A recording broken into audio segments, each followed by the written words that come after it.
don't know, because I haven't, oh, I got it. What's that? Yes, he gets still, yeah. That's Can't right. tell.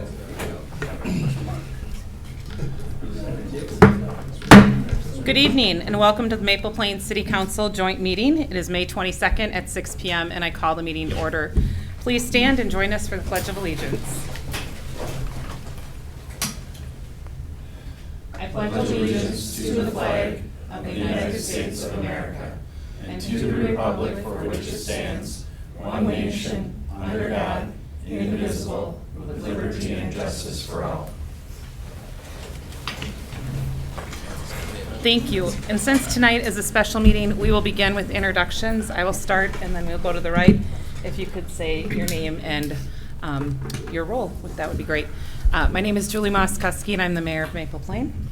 Andrew Burek, City Council member. Scott Landsman, City Attorney. Rick Dennison, Fire Chief of the Maple Plain Fire Department. Gary Krails, Director for West Hennepin Public Safety. Mike Melton, Planning Commission. Adam Rulon, Planning Commission. Jared Betterman, Planning Commission. Mardell DeCamp, Planning Commission. Nick Altavilla, Planning Commission.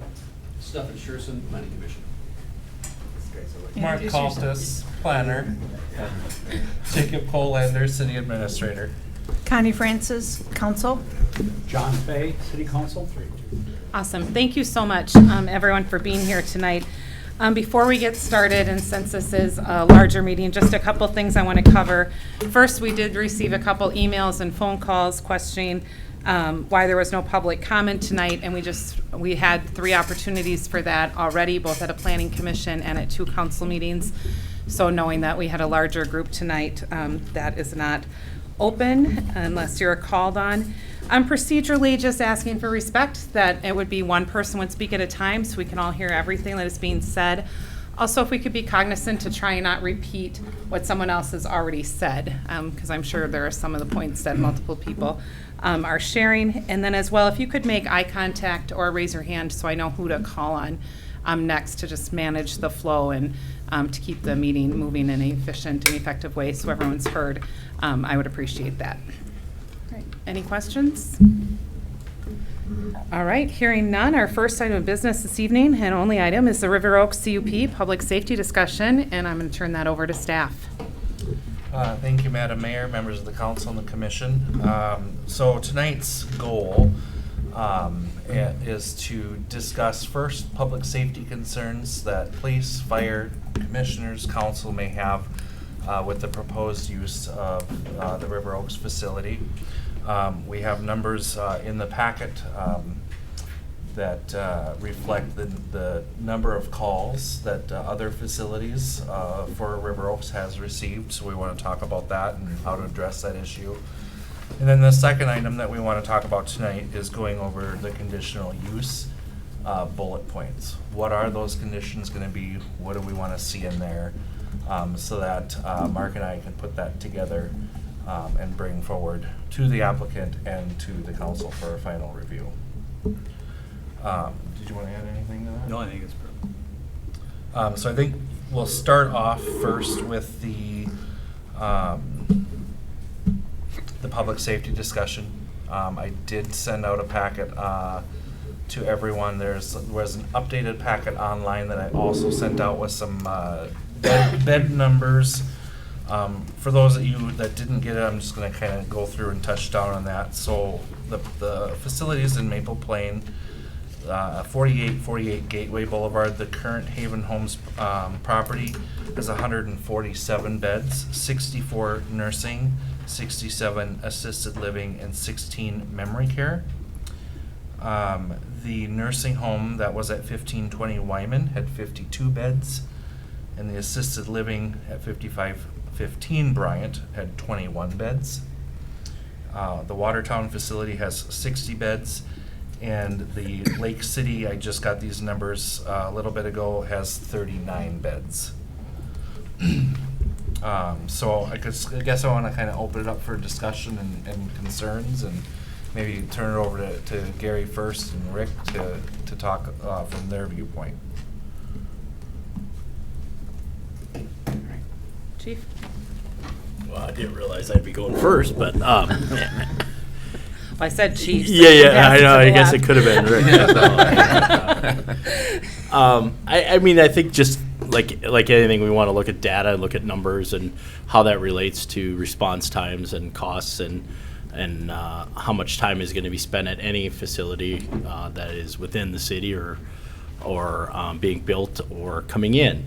So basically, I'm just going to focus on the Watertown numbers based upon conversations with the Carver County Sheriff's Department and their River Oaks facility there. I think you can see from the numbers in 2023, there was 174 calls. And this facility is very similar to the one I would say that would go into the old Haven Homes building.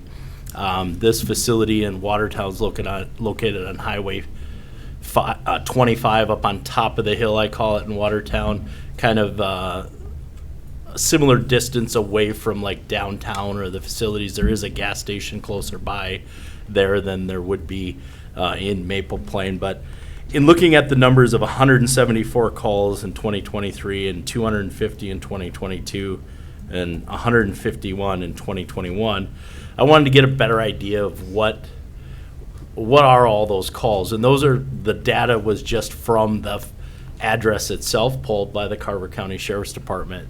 And speaking with one of the deputies in Carver Counties, he said that actually it's probably closer to 1 call per day versus 174 as indicated, because of incidents occur from, let's say, clients, residents of the facility at different areas in town. It doesn't get always relayed back to that address. So it's actually, he thought, a little bit higher than that.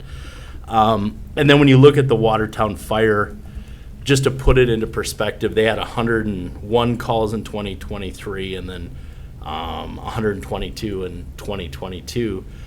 So Watertown fire versus the Sheriff's Department in Carver County is a little bit different than how we respond. So the Carver County Sheriff's Department does not go to minor medicals. So there are more medicals at the facility than 174 calls, because the Sheriff's Department only goes to critical life safety events to that facility. The Watertown Fire Department goes to all medicals. So he had mentioned that if you took the number of 101 in 2023, he thought maybe 50 of them that the Sheriff's Department doesn't go to, or half of them, 50% of them. So if you looked at conservative numbers, if you took half of the medicals in 2023 and added them to the police calls at the facility, you're looking at 224 roughly in 2023 calls for service, and then 2022 about 311. That's far short of, he said, every day that you're there, but that was his perception, that there's every day that there's some type of call or event there. I just simply took the numbers and like, what does that mean? Can West Hennepin Public Safety and Maple Plain Fire handle it? Yes, of course they can, and we can provide exceptional service like we always do.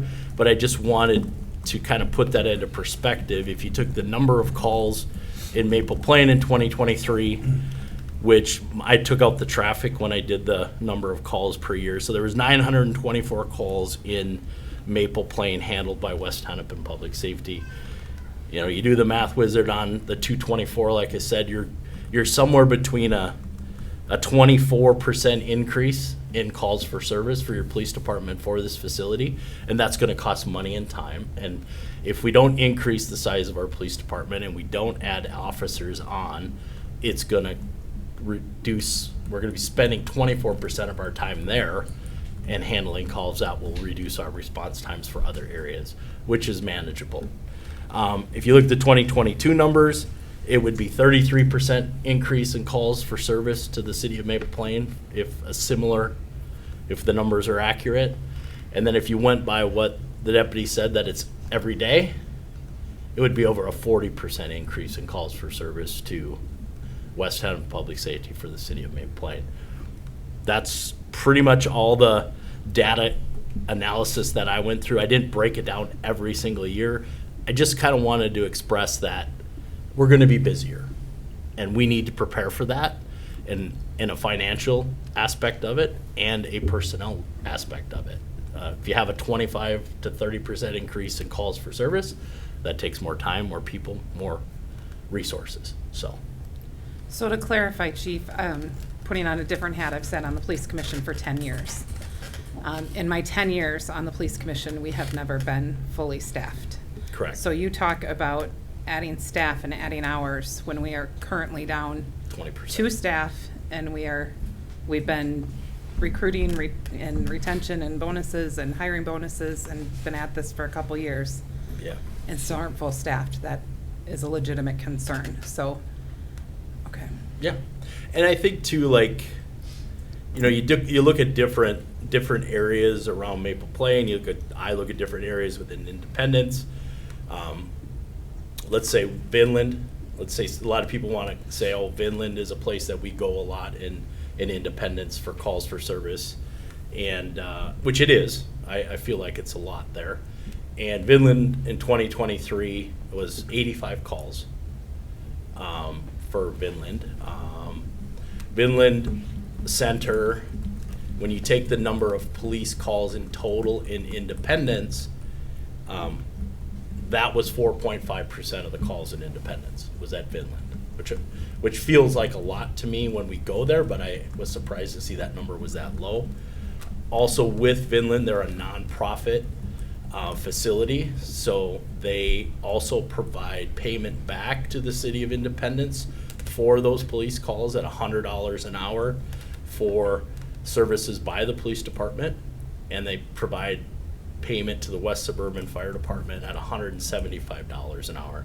So when I look through our billing, this doesn't come directly to us, it goes to the city of Independence. In 2023, they provided a payment of $14,370 for those 85 calls for service in Vinland, but they are a nonprofit, so they don't pay taxes, so there's no income coming in on that facility for our services. So Thank you for that information. Chief Dennison? Thank you, Honorable Mayor, Council, and Commission. And a little bit like Chief Crails did, I took the numbers from Watertown, the Watertown facility, and used that as a pretty rough guesstimate that the facility on Wyman and Bryant is going to be of similar size. And I just put that into some of the statistical information from our fire department. First of all, a little bit about our fire department.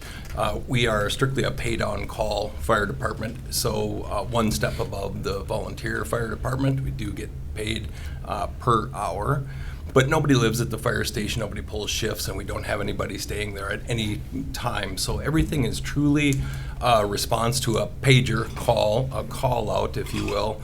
24 hours a day our members are on call. But currently, we have 21 firefighters on the Maple Plain Fire Department, and those calls are paged out, and our members then are on the clock at $14.50 an hour to respond to those calls. 1 hour minimum for the call. And we average 24 hours a day, average approximately 8 people that turn out for calls. So on average, we're talking about $116 per call is what we would be going to. Now, this year, so far, in the first quarter of, year to date, we're at about 131 calls total for the fire department. And our first quarter, we were at 93 calls. And again, using that information that we got from the Watertown Fire Department on the number of call responses that they had, I believe was in the first quarter of 2024. They were called 35 times in the first quarter of this year. So that's about a 38% increase in our call load that we would have. In 2023, we ran 347 calls. The Watertown facility requested 101 responses to their facility, and that was about a 29%. That would be about a 29% increase, a little bit over, in the calls for us. You know, again, using that average of 8 people responding for 2023, that works out to about $11,716 in just payroll expenses is what it would be.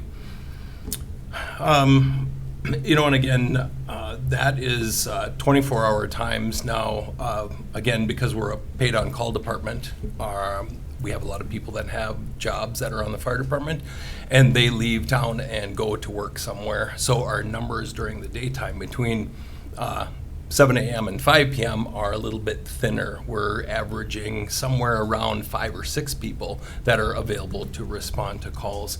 So it lessens our numbers, and we will also be increasing our calls somewhere around 30%. And again, will we respond? For sure we will. Will we manage the calls? We will. But this will be very taxing on our people because our people are leaving their paid jobs that are able to, that work in town, leaving their $20, $30, $40 an hour job to come and make $14.50 to respond to a call to the facility. And again, biggest concern I have is just the taxing it will be on our members to have just that many more calls.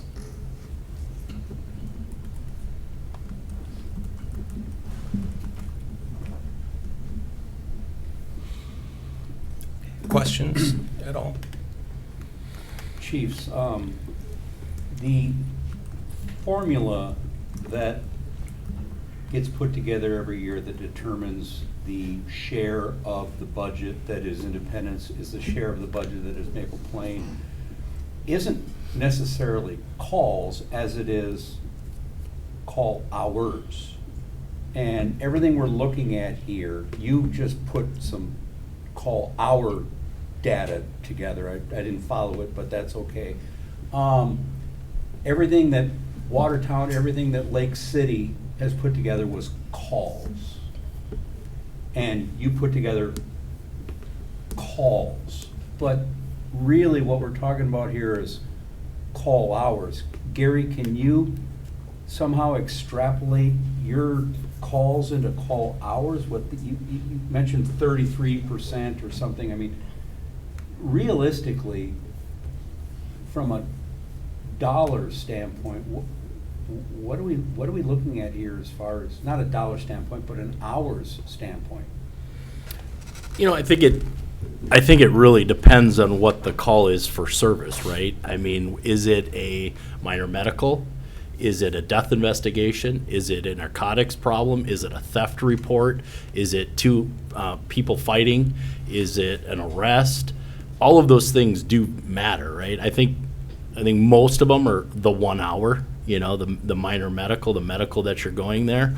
But there are other more in-depth calls that do occur, like if you use Vinland as a comparison, right? I mean, we've had some calls be 10 hours, right? Death investigations, suicides, whatever it is. And as regards to the formula in the West Hennepin Public Safety Department formula for the cost sharing between Maple Plain and Independence, it is not broken down by call hours. It's broken down by calls.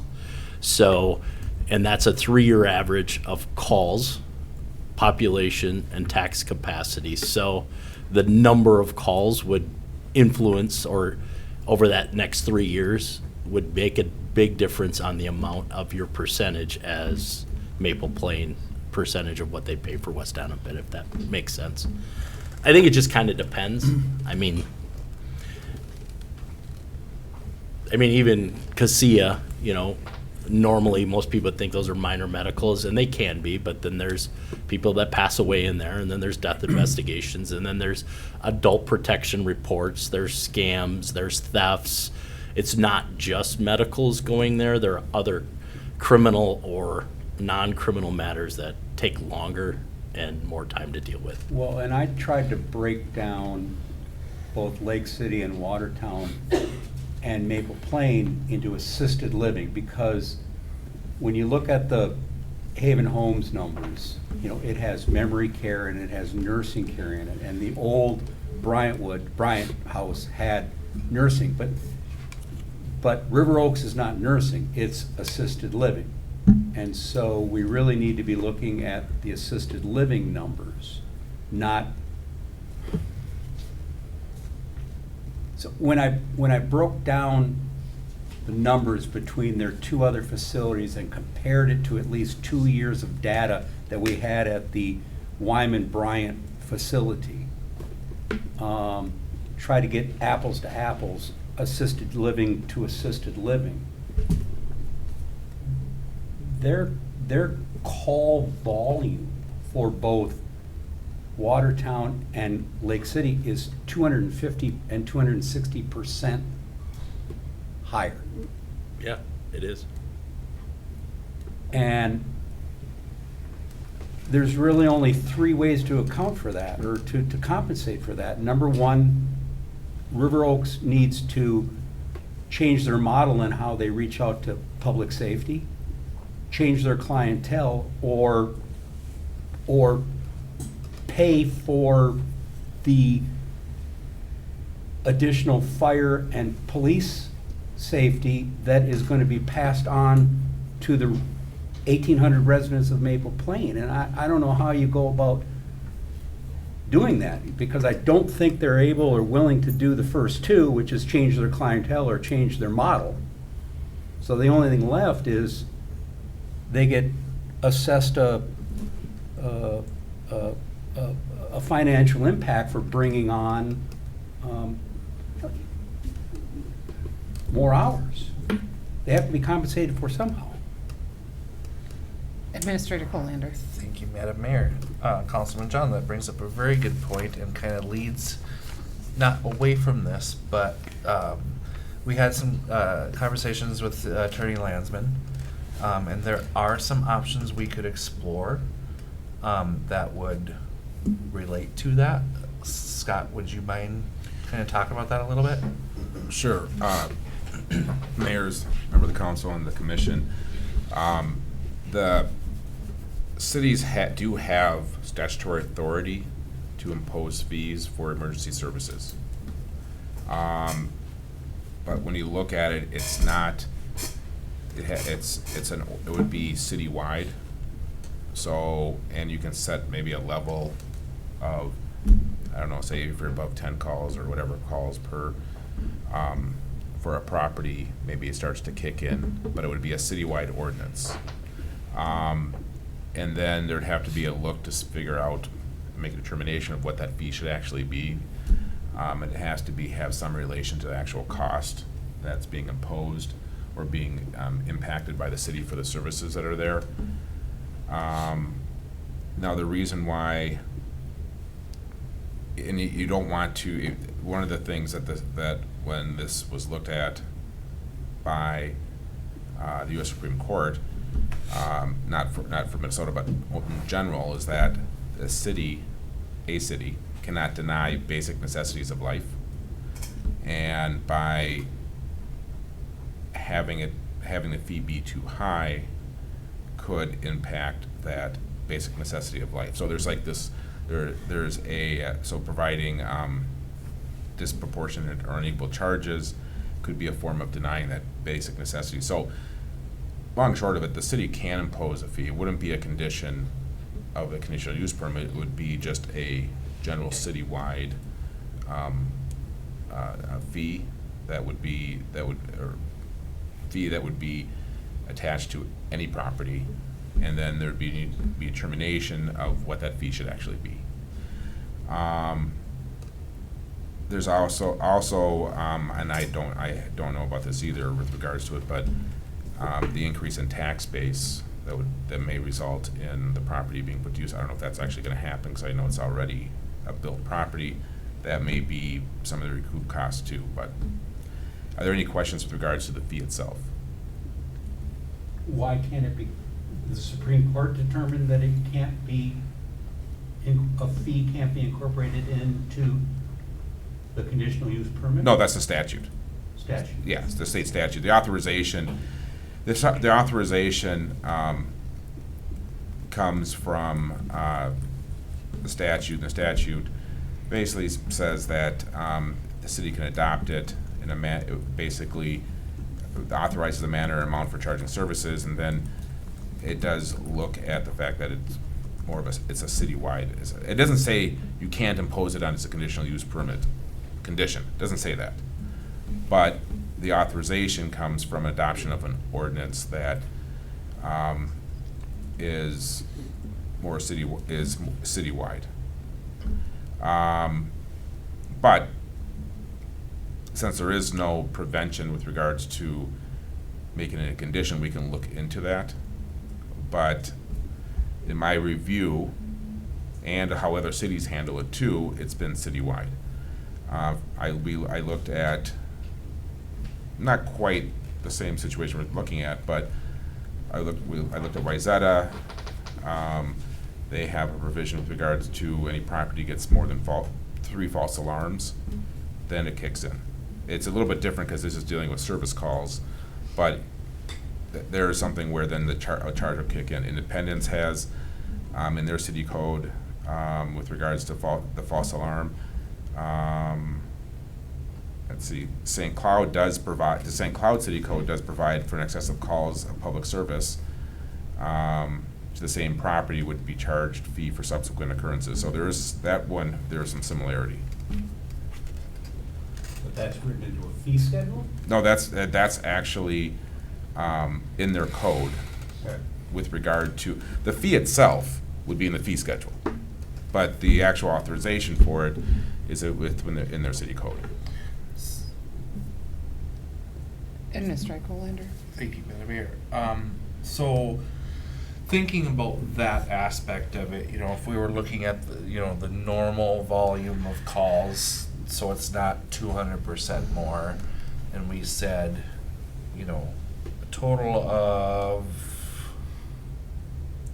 30 calls, anything over 30 calls to that address, you will be charged $100 for police and $175 for fire. We'd figure out our numbers, obviously. I'm just using this as a high example. A resident more than likely is not going to have 30 911 calls to their house. Haven Homes might have more than 30 calls that would affect them. The majority of the city is not going to have that many calls. So, I just want to put that in an aspect, it's just like, it's not, we have to impose it on everybody, that's probably not going to affect a lot of people. So that's why I wanted to talk about that as an option. Yeah, and the thing about this too is that if it's not a condition of the conditional use permit, but a citywide ordinance, that means it can be, as things progress and more information comes in, it can be modified by the city if needed. Meaning it also doesn't need to be adopted right away either. It's independent of the conditional use permit. There is a provision, the conditional use permit would provide at least a catch-all in there that they have to comply with city code. It's a city code provision. Thank you. And I just want to ask one more clarifying question. So we've referenced the conditional use permit. To your knowledge, I know that you said you could look into it, but to your knowledge, is that something that we can or cannot put in as a conditional use permit? Like one of the conditions of this permit is we will respond as, no extra fee to 30 calls a year. I'm just using it as an example. Anything beyond that, you will need to charge, your facility will need to pay X, Y, Z. Well, the possibly, because under the conditional use permit statute, reasonable conditions can be placed on within the conditional use permit. There has to be some form of a nexus attached to in relationship to the what is being permitted and what the condition is. So the answer to that is possibly. What I do look at with regard to the actual services fee is that it is authorized by statute, and it provides the flexibility where it can be modified if needed. So let's say the cost, 5 years from now, the cost goes up. Well, that can be addressed. Or if the service, we decide that we want to go from 30 to 40, that can be addressed in a code amendment at any time. But cannot be in a conditionally? Well, once the conditions are in, I mean, it would take, once the conditions are in there, those are the conditions that attach to it. We would have to look at drafting it in a certain way to provide flexibility. I do have some concerns when there is flexibility. It may take away some of that. It may, the more certain you are in the conditions of a conditional use permit being set, the better, the easier it is for enforcement. The other thing too, why the statute itself is a nice tool for citywide, it provides they have to pay those fees. If they don't, we can then send them over to the county to be put on the taxes. It's not a special assessment, it can be put on the taxes. If it is a fee that is under a conditional use permit, we've seen that that can be problematic. Chief Dennison. Not to drill down too far on potential ordinance, but have you seen, or how does that work with certain properties? And maybe Haven Homes is a really good example. At 48 Gateway Boulevard, we have skilled nursing, we have assisted living, and we have independent living. In the city of Maple Plain, we also have a building that is 1560 Howard Avenue, that is an apartment complex, and you rent your own apartment. In that billing, would it be 1560 Howard Avenue, apartment 313, you get 30 shots? Or how would it affect a facility like we're talking about tonight? Is that one piece of property with unit 1, unit 2, unit 3? Is there a concern that there could be, sorry, that was for unit 1, they get 30, unit 2, they get 30, unit 3 gets 30? I would say you would look at the property as a whole.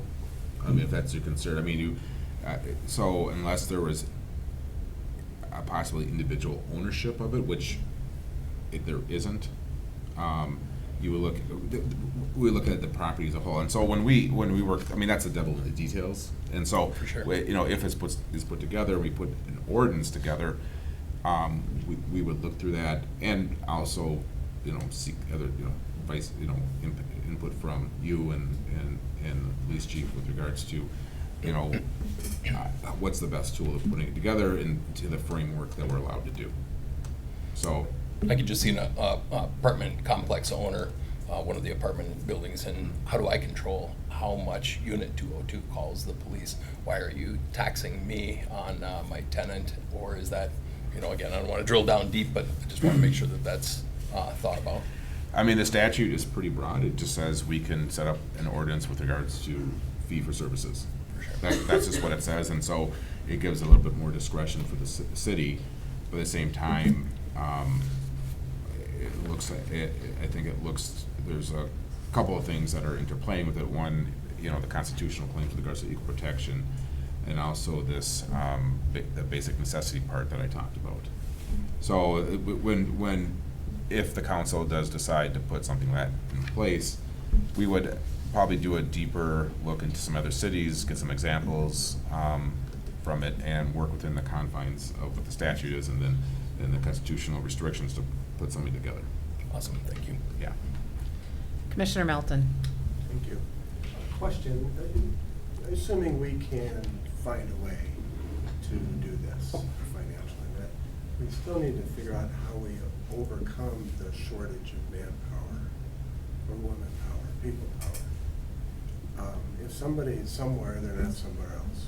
And if we've been challenged with 20% shortage, or whatever that shortage is, certainly we can assess all we want, but how do we actually cover and not possibly put other situations at risk? Chief Grills, Chief Jennison. I think that's the big question that all of us want to know, right? I mean, I don't know if any of you have noticed in the law enforcement profession in the country and the state of Minnesota, there isn't a ton of people signing up to take on that job and responsibility, even though the pay is increased a lot, and I appreciate that from our police commissioners and our council members. But there's just not enough people going into the profession in college out of high school into college to be police officers. So it's a struggle in Minnesota. I think there's a need now for 12 to 1,500 police officers in the state currently. And at my latest meeting at the Minnesota Chiefs of Police, they said in the next 18 to 22 months, 2,000 more police officers are going to retire, and I'm one of them. So there's my announcement. No. He's not allowed to say that. So it's going to get worse before it gets better. Let's just say that. So obviously we have grants, we have opportunities for people trying to get them in the profession. I think we're trying everything we can, but yeah, that's a concern, right? I mean, my 8 officers that I have, I should have 10, and they're tired. And you know, if I look at the numbers, I mean, this would be the busiest place in my area. If you look just strictly at call numbers, this would be the busiest building that we have if we are saying Watertown's comparable. And I won't speak for fire, but fire's not far off in people wanting to volunteer to be volunteer firefighters as well. So I don't know that I have the answer. And I know that the North Memorial, we successfully got North Memorial Ambulance Service at our facility at City of Independence, West Hennepin. They're a start-stop location there. We got them a lot closer, so their response times have increased, but they are in the exact same boat police is and fire. Nobody wants to be paramedics either. So it's kind of a problem everywhere, so. And I would echo those sentiments with the fact that, again, we are a little bit closer to volunteerism. And I don't care if it's the deacons at church or if it's on the softball association.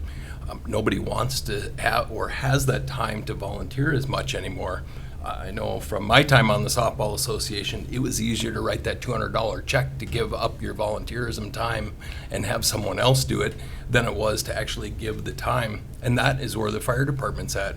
The mayor and I were having a conversation just the other night when she was at the fire department. Our numbers have gone from a high of 31 down to 21, and we'll probably be at 20 soon. And there's nobody beating down the door to come and make $14 an hour at 2 o'clock in the morning because of some sort of a medical call.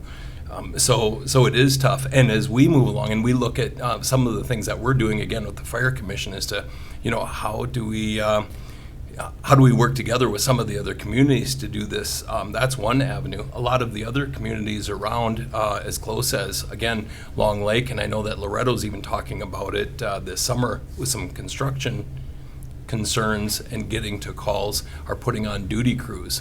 And they're having 3 and 4 people come to the fire station at $25 an hour and work shifts. And that costs money. And that's a lot of money. And if we can't get the people to come on a pager call, we have to have those people to respond. That might be the next thing that we're looking at.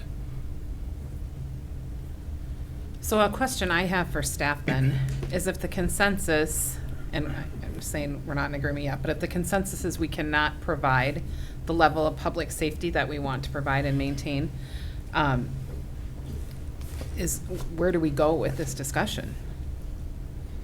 Is there value in still having it? I don't know who I should be looking at. I'm looking at the staff. man I run the across- meeting, I don't know the across laws. I mean, the question is, Well, if I'm hearing, and I've seen this just in my time as an elected official and growing up a part of the fire department family, our staff is at burnout, both fire and police. We are at very scarce levels. We're looking at adding more to them. That, to me, is a huge risk to take. So if the consensus is we can't provide that service, then should this conversation continue on, or where do we go? What are our options? so is the question is if the determination, if there's a rational basis that we cannot provide the level of service that's needed for the application that's in front of us, is that a grounds for basis for denial? That's what I'm asking, because are we just gonna sit here and keep talking Yeah. in circles and adding new subjects if we can't agree to the first level? And I mean, I've only heard from one planning commissioner, and I'm just saying, I'm hearing that this is a concern.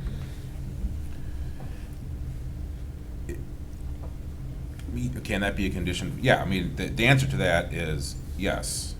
I mean, if there, it's, with regards to a conditional use permit or any application, it has, denial has to be based on, a rational basis. Has to be one good reason for the denial. And so if through the evidence that's presented, that it can, that it can't produce or provide the emergency services that are required,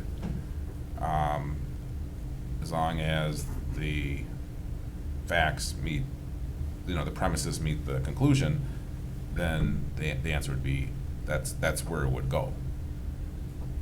Toward, that's one avenue to go, is that we're gonna deny it. The other is to find, obviously is to find ways to make sure that we can provide those services. Well, if we can't come to an agreement that we can provide those services, then there's not much value in the dialogue continuing. So I guess that's the first question that needs to be answered. And I don't think the question is, can we provide those services? Because we know we can. We have excellent police and fire. But can we provide those services with our current staffing level and not do more damage and possible burnout? Is maybe the question that needs to be answered first before we decide where we go next. Administrator Polander. Thank you, Madam Mayor. So, kind of on that note, to help put things in place. So, now I just lost my train of thought. It'll come back. Just give me a second. Yeah, go to Mike. Sorry. Commissioner Melton? Oh. Thank you. Thank you, Jared. It's like a rock and a hard place, right? Right. This, I believe, could be a facility that provides a service for a certain population that maybe is not going to be able to afford the fourth floor somewhere else, right? And good citizens, we all know in this room of people who have been at Haven Homes. I think of my neighbors, we're their friends, we've had a number of people, and it's been a great facility. This isn't the same facility, and it's a new ownership, I get that. If there is a way, and I understand what you're saying, but if there's a way to sort of circumvent the cost to a degree, charge back, however that works, is there a way to, within that condition, within their operational, to require more staffing? But my concern is, where do we find this? I'm not even talking cost. I am purely talking staff right now. Right, their They've been staff. short-staffed. They're minimum. I mean, their staffing, the ownership staffing, requiring people actually being on site if it's safety or if it's medical. I understand the facility has got like 3 people overnight or something like that. Administrator Polander. Thank you, Madam Mayor. Commissioner Melton, I understand where you're coming from with that. The fact is their licensing is under assisted living. They don't provide nursing care. So we could say you need to have 20 staff at all times during the day. Those staff are still not going to do anything medical because that's not the type of facility they are. You're right. And Mike, when this reached the planning commission, included in your packet was none of this public safety information. And so you didn't have that as a basis to formulate your thoughts. It came to the city council, but it came to the city council in our packet back on the 29th of April. And as we processed that, we didn't have all the information. We didn't have the information we have today, nor have we had an opportunity to talk to both our public safety professionals. And so the condition of the condition back in April was that at least 3 of the 5 council members said, let's move ahead with the text amendment based on us asking for some more time and having this meeting and putting conditions together. And now I see, now we've had a chance to talk to public safety and look at the numbers, and I've had a chance to, math doesn't lie. I love math. You know, I've crunched the numbers every which way, and they don't lie. This is a sizable impact. If they keep the same model, it's a sizable impact on police and fire. And so now I'm questioning, like you're questioning, do we move forward basis the information that we now have in front of us? Because parking lots and lighting standards and landscaping and things of that nature mean nothing in the conditional use permit if we can't get by the public safety part of it. This is the red hair, not the red hair. This is. And this is one of our number 1 jobs as elected officials, is public safety. Flush it, drink it, drive on it, and public safety. So this is not to be taken lightly, and that's why I asked the question before we continue further down the road. Chief Dennison. You know, the other thing that I see in here is we're talking about call volume, and what drives the call volume is population, and the population at this facility, right? And I hate that I'm an analogy type of guy, but if public safety is our water tower and our well pump, and somebody comes along and wants to put in an 8-bay car wash, and it's going to use a ton of money, and it risks our public safety for the rest of our residents and consumes a lot of water, we would say no, maybe a 2-bay car wash would be good.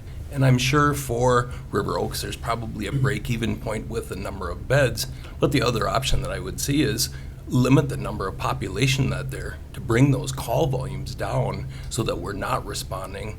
And if maybe there's something in that then when our staff numbers do grow and we progress, maybe that building still has the potential for growth for them when it's feasible for the city. But Rick, when I crunched the numbers and I looked at the assisted care facility, the old Wyman facility, 18 and 19, before they moved their population over to Haven Homes, and I used those numbers based on their beds, and I used both Lake City numbers and their beds, and I look at the Watertown numbers and their beds, there is a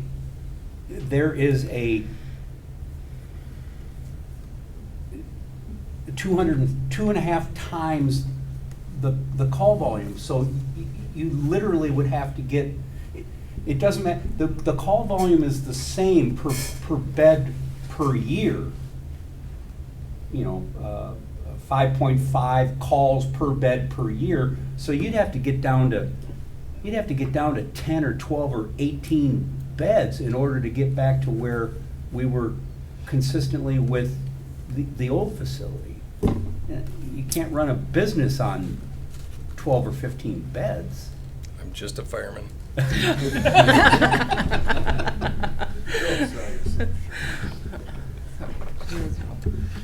Hence the water analogy. All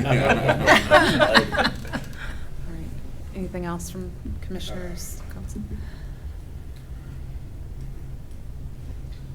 I just want to voice that during the conversations and the meetings we had, I think the residents that live in that area, that this was their greatest concern, was public safety, was, you know, can I let my kids run around the streets?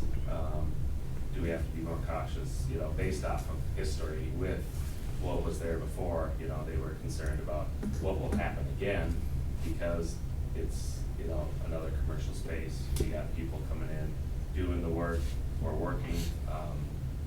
So that was the one theme that I got out of our meeting was public safety is a real concern. And if you're short-staffed already, you know, how can we really move forward when we're already short-staffed and might be straining you guys and the work that you currently do. So we're almost adding fuel to the fire in that regard. So. Thank you, Commissioner. other comments? I will, Chad. I'll echo that comment as far as the safety of residents that I've spoken to around the facility there.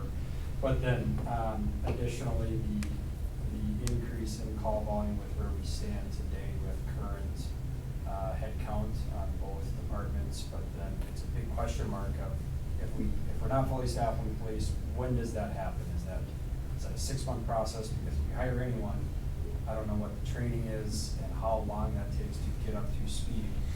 I mean, you're probably looking at a year out, finding 2 other people, you're probably in 18-month, 24 time frame. And that's just looking at the physical presence, and then you start looking into the costs and the tax increase for residents for a facility like this. That's still going to add to our bottom line as residents. And then you can't just rely on additional revenue for call volume and setting it at a certain number. At the end of the day, it's going to be an additional burden on residents with the tax increase needed for additional forces, and especially on fire. We were starting to talk about moving it to having more than 2-3 people that are at an elevated rate.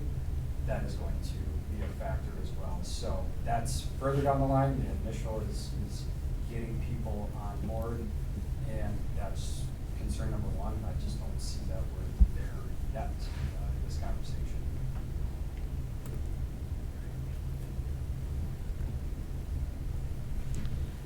So, Commissioner Sherson.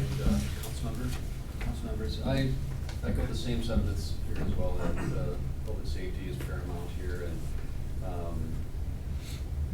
Councilmember Fay was correct that when we looked at it in the Planning Commission, we looked at more of a nuisance type of factors with this conditions, and didn't really have this kind of data as well. I'm wondering if we might want to hear from the applicant to see if they have any ideas that might help kind of mitigate some of these concerns. Obviously, they can't hire police and fire, but is there something they can do internally, perhaps, that could lessen the burden on our public safety staff? Thank you, Commissioner Sherson. Mr. King, do you or any of your staff want to speak to the public safety concerns and the call volumes that's been discussed? Madam Mayor, thank you for being here. I'm Chris King. I'm owner of Brooks, Minnesota, putting together this project. I've heard a lot of information. We can get into the semantics about, we have some issue with the call numbers, and we don't need to go there.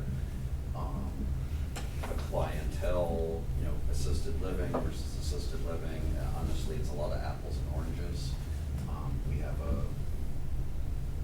the couple things that I've heard that I feel like I can add a little bit of input on is, first and foremost, it takes a minimum of 2 years to fill the location. So we don't move 60 people in the first 3 months. Okay? That's not our model. That's not how we do it. We move all of our residents in over a 2-year period, and that's based off of the 3 previous properties. If we had it, frankly, 80% full at 18 months, that would probably be a benchmark ahead of the other locations. So it will take about a 2-year process to get to that 95% occupancy. And the other part of that is, so I hear about the staffing, I'm just saying I don't know that it's immediate have to have these people on today, because in the first 6 months, you might get 10 calls total. I just don't know. It depends on how long it takes us to fill the building. But historically, it's going to be about 2 years. Another thing was talking about the cost associated with that as well. There is a substantial tax that we will be paying with property taxes that I don't believe the current owner has an obligation for, being nonprofit versus profit. I'm not going to go into full details. I don't know exactly what that number is, but we're talking probably $40,000 a year. So substantial. We're talking about a $15,000 bill for Vinland or a $12,000 bill for so on. We're going to be putting in a substantial sum. Included the $260,000 that Cassia is paying for the road improvements that could potentially, I don't know where that would come from if Casio wasn't in a position to do that. And the other part of it being, you know, if there is a certain number, if you were to add something to the code language about the number of calls and fees associated with, to me that sounds like a viable option to be able to spend the first 2 years really determining where those levels are at. You know, we're always trying to reduce the number of calls that come from our facilities, and it's an ongoing battle. You know, we have residents who call themselves that we don't have any control over. And there's certain things that you know, tie our hands a little bit in regulations in the state and how we do that. But I can tell you that we, you know, Corey might want to talk about like special arrangements we have with other cities and other departments. She's more familiar with that. But I that's kind of my 5,000-foot view on a couple of points is we got time. It's going to be, you know what I mean? I've talked here about short staff and things like that. And I think the money is there with what we're bringing to the table. If you want to talk about the calls themselves, Sure. and say, I know like what we do with Lake City, Sure. there's ways of reducing. I'm Corey, Vice President of Operations. I started out as an administrator in Lake City, so I'm very familiar with their system, how they work. So previously, when I started in Lake City, the call volume was extremely high. I mean, we switched licenses from board lodge to assisted living. That kind of changes how things work. And I ended up working with the local police department the best that I could to say, hey, we don't want you here just as much as you don't want to be here. I mean, let's be honest. You don't want to be in our buildings. And we don't want you there either. No offense. And so I worked really hard with them to where we could make some arrangements as far as, I don't know what your dispatch system looks like here. It's very different, small county over there. To where if residents were calling in for, you know, they got pizza for supper, whatever excuse you want to say it is, that we were deferring those calls back to the facility directly to say, hey, this person called, is this truly an emergency? Do we really need to send somebody out? Because if a resident's calling from their cell phone, we don't know that. You know, we can't follow them around. And so we were mitigating some of those calls. So when you look at the Lake City call data, and you see that dip, a lot of that is my tenure over there when we got that. Now we've had a change in staffing with the police department. We've had a change in staffing in our facility. We're working on getting another meeting set up. I'm in regular contact with them to work there. I've attempted to do the same thing over in Watertown. It's just a very different setup as far as, you know, dispatching and a lot bigger area, I guess. So, for example, one way we do mitigate is we have a resident over there who does call themselves in frequently for non-emergent things. And so I currently have a behavior plan in place, and we've gone from 6 calls in 2.5 weeks with her going in to 0. So it's very specific, and I can't promise you a resident's not gonna call in unnecessarily. When they start doing that, that's when we step in as a team and say, hey, why are we doing this? You know, let's work something out. It's not foolproof. I can't promise you. I can't guarantee you anything. The Watertown building that we do have, very clinically high needs. We've got COPD, we have bariatric care, we have, you know, people have heart attacks, strokes, the things that we can't control as a facility, right? So that can be difficult. Behavioral health, mental health wise, you know, we have very low call volume as far as, you know, crisis teams.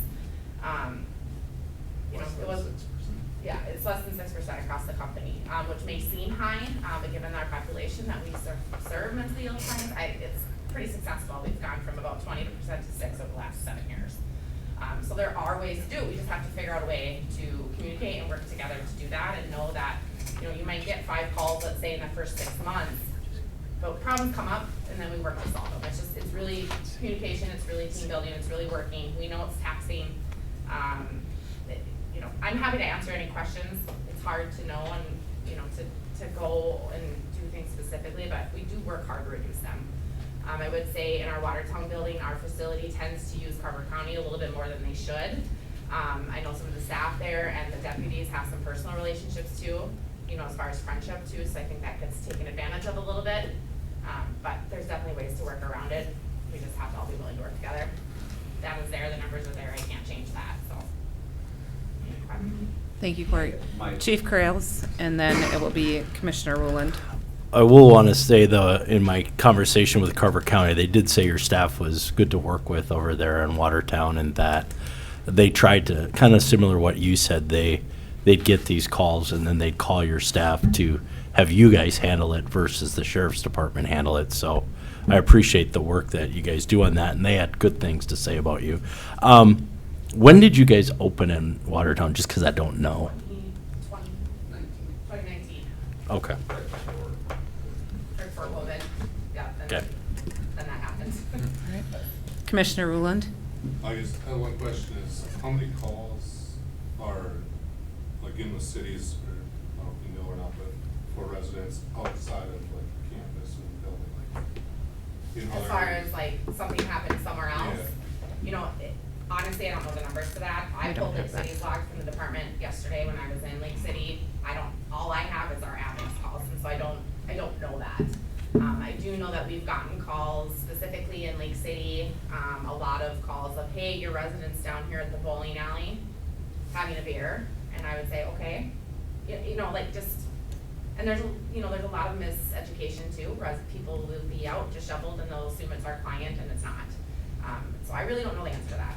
I would say a very small percentage, but again, unless I went through record by name, I don't know. Okay, thank you.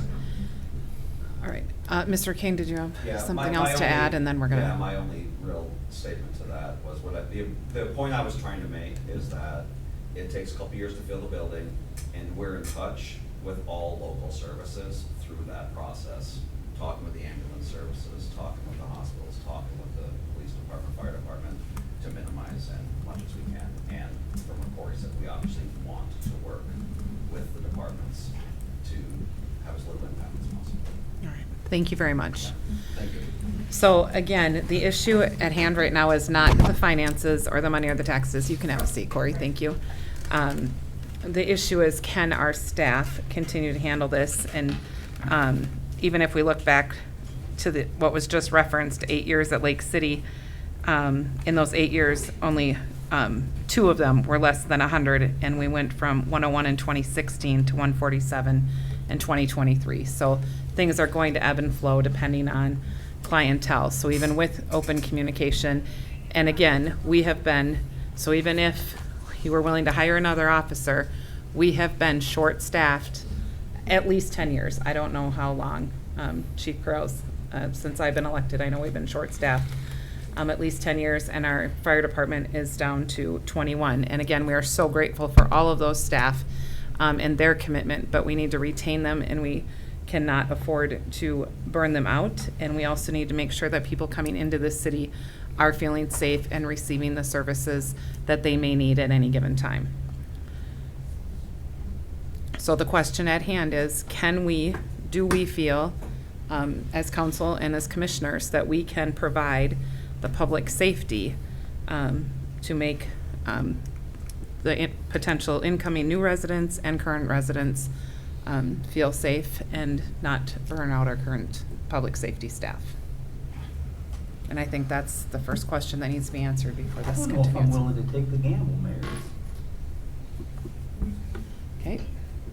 Thank you, Councilmember Fay. Other thoughts?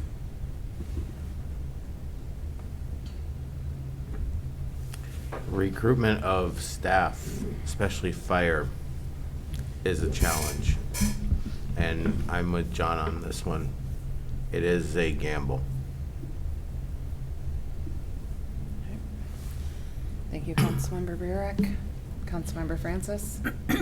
Just for my own curiosity, when Cassia decided to move locations, was there discussion about doubling in size and the pressure it would put on public safety? I wasn't part of that, so I don't know. Not at the council level, but that had happened prior, and they were part of the whole building plans and layouts, and they've changed call coding. I guess I should let you guys answer, sorry.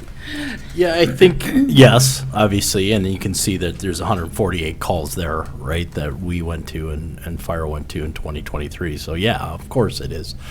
I think what separates that a little bit aside, that we, as a police department, and I can't speak for fire, but I'll say I know I had the conversation with the chief at the time, is that I believe, and I could be off a little bit, but, there's 147 beds in there.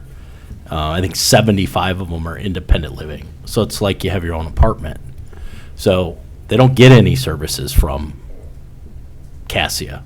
They rent an apartment, just like you rent an apartment at Manchester, just like you do at Bryantwood. And so therefore, over half of the facility is considered what I would say a multi-housing unit, and just like any other taxpayers there. So that kind of discussion was like, are you going to charge people for calling 911 at Cassia for their apartment the same as you do at Bryantwood or Manchester? So I think that was, which was similar to Wyman, right? The 1550 Wyman Avenue, but it was, 15 at the Wyman address versus 75. So, and we don't distinctly know, that's one of the things that Cassia is really good about, is they don't want to label people as independent versus. So we don't even know half the time, are these people supposed to be getting care from Cassia, or are they not? Are they independent living, or are they assisted living? I think it's a great model as far as you start at independent living, go to assisted. As you deteriorate, maybe your memory goes, you work your way down you don't have to move. So yeah, it's concerning to us, and I think, as Fire Chief Dennison and I, we look like, how can we curtail the calls? Now, I would say the calls are mainly minor medicals, right? They're not as in depth as like the Vinland calls or the 1560 Howard Avenue calls, right? They have medicals at them as well, but they are mental health, they're domestics, they're assaults, they're death investigations, they're drugs, there's theft, all of those different things at the other facilities, whereas we tend to just see medicals at the other facility. So, and we curtailed the amount of calls that the fire department goes to, right? We saw that, hey, does the fire department really need to go to somebody having, arm pain or shoulder pain or tooth pain, or they're not feeling well? We really try to, what can we manage on the fire department, the calls that they go to or don't go to. So it's a work in progress, but yes, to answer your question, yeah, we were concerned about going from a 65, 75 bed unit to doubling that almost. So yes. Okay, thank you.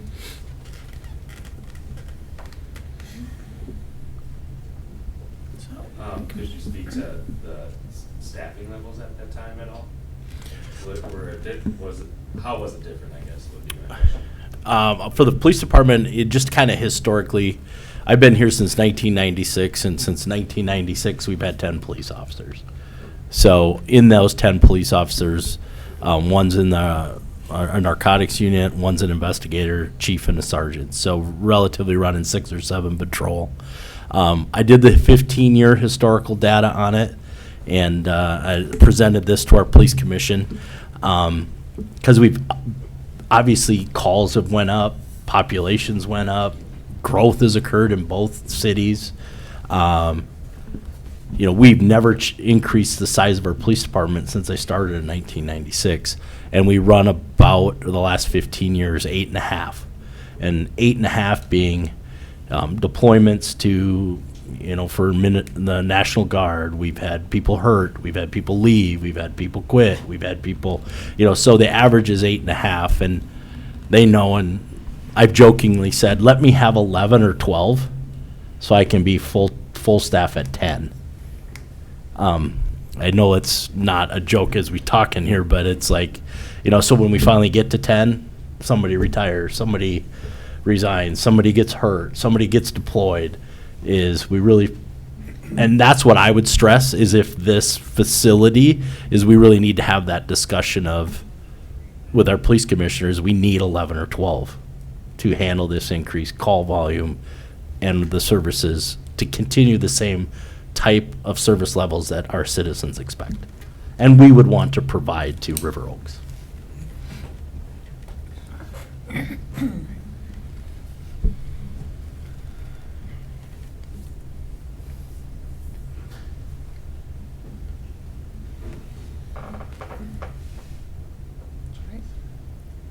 So is it fair then, the consensus from Planning Commission as council, that unfortunately we do not feel at this time we can provide the level of public safety that we would like to provide and are used to providing? Saying yes? Yeah. Yes? Yeah. Yes? All right. Then at this time, that is the consensus of the planning and council. So I will take direction from staff as where to go next. The next city council meeting would be June 24th. We would bring to the city council a denial resolution of the application. June 24th? Correct. Yeah, because packet's already out for May. Oh, right. All right. Any other business to come before us today? Any other business? Okay, before we adjourn, just a reminder that this Monday is Memorial Day at 10:30 a.m. at the Lewis Cemetery. Our Paul Stinson American Legion Post will be hosting a service. And then also on Saturday, June 1st, is Party in the Park from 5 to 11. So come on down and join us. With that, I'm looking for a motion to adjourn. I'll make that motion. Moved by Francis, I'll second. second by Burek. All in favor, signify by saying aye. Aye. Opposed, same sign.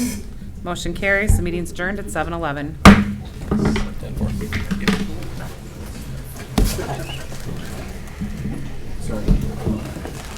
Here's where I.